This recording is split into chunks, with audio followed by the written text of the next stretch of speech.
Welcome to episode 10 of our series Back to Basics, Season 2. Today's episode is all about artificial intelligence. Artificial intelligence, you will see, is a concept that already reuses lots of previously explained concepts, both in the first series of video and in this series of video. So maybe we could argue that artificial intelligence is already a conclusion of the series. Actually, the conclusion will be the next episode. So let's focus on artificial intelligence and try better understand what it is.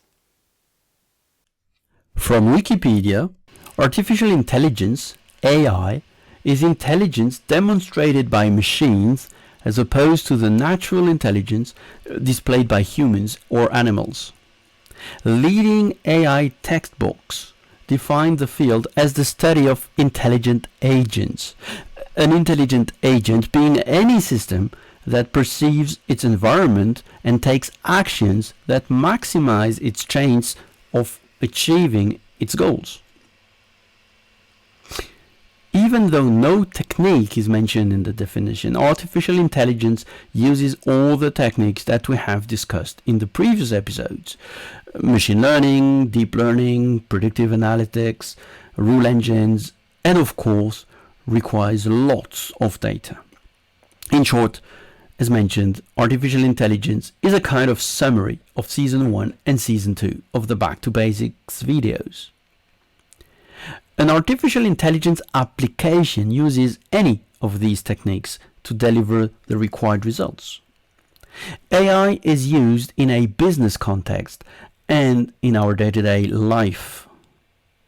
We will talk about some business applications that companies use to improve their efficiency.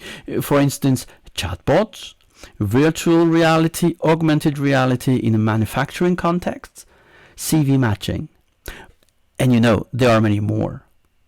And we will give a few examples of its application in our day-to-day life, as artificial intelligence is also there. The first example we want to talk about is the chatbot. A chatbot is a software application used to conduct an online chat conversation via text or text-to-speech in lieu of providing direct contact with a live human agent.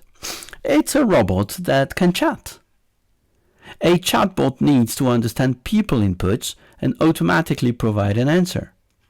Chatbots are using language understanding to extract the information from the text that is provided either directly or through speech to text.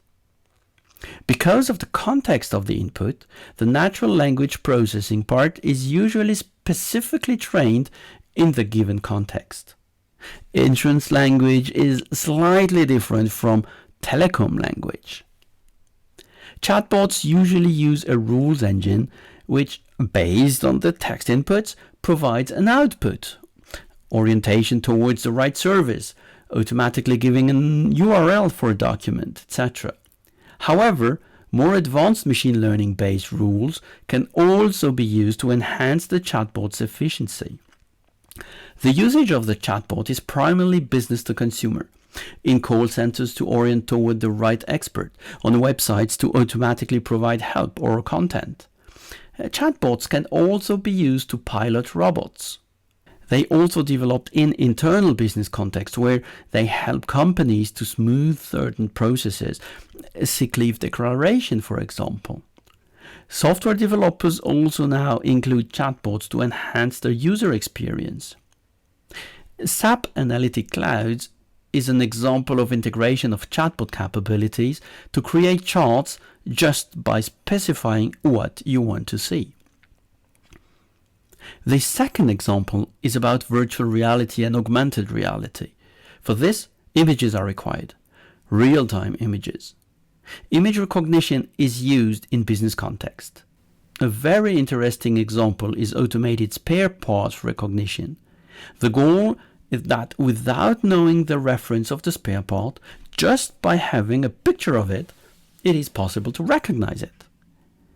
This is applied in the maintenance of manufacturing plants. When a machine stops due to the failure of a part, just by taking a picture of it, it is possible to identify it and therefore check whether it is available or should be ordered. Virtual reality can also be used to extend this. For example, when a problem is detected, the operator is guided to where it happens with virtual reality. Then, when on site, if the problem is documented, the operator gets the documentation of what he or she has to do. It can of course be coupled with spare part recognition. When the problem is located, the spare part required for the device is automatically detected. The third example is CV matching. When hiring people, matching CVs to job offers is a very time-consuming task. This is something that can be automated by using natural language processing. From the CVs, the skills and experiences of the candidates are extracted. Then they are matched with the required skills and experiences for the job.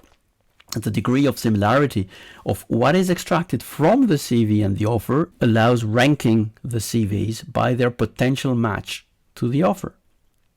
This is something that has been implemented in SAP SuccessFactors to help our customers in their hiring process. Examples of the use of artificial intelligence in our day-to-day life are numerous, and we will of course only showcase a few of them. The digital assistants, Siri, Google, Alexa, etc., use artificial intelligence to provide services to the users. The first part is the user-to-machine interface, which uses speech-to-text and natural language processing to understand what the user wants to do. Then a rule engine is used to define the type of action that needs to be performed. Is it an internet search, switching the lights on or off, or music feed, or give a call to a certain person? They are basically a packaged chatbot available at home. The results can be provided by voice synthesis from the context that is provided by the search, for example. Maps and GPS navigation are also utilizing machine learning algorithms to find the best route from a point A to a point B. On smartphones, facial recognition is now widely used to log in. It means that the smartphone can process the image of a face and then see if there is a match with the predefined set of features of the owner's face. Machine learning, deep learning, and natural language processing are used to identify incorrect usage of language and suggest corrections in word processors or texting applications. Linguists and computer scientists work together to teach machines grammar, just like we were all taught at school. The algorithms are taught through high-quality language data, so when you use a comma incorrectly or forget an S for plurals, the editor will catch it. Now that we know what artificial intelligence is, I will see you next time in the next episode. That will already be the conclusion of this season 2 of the series of Back to Basics videos. See you soon. Bye bye.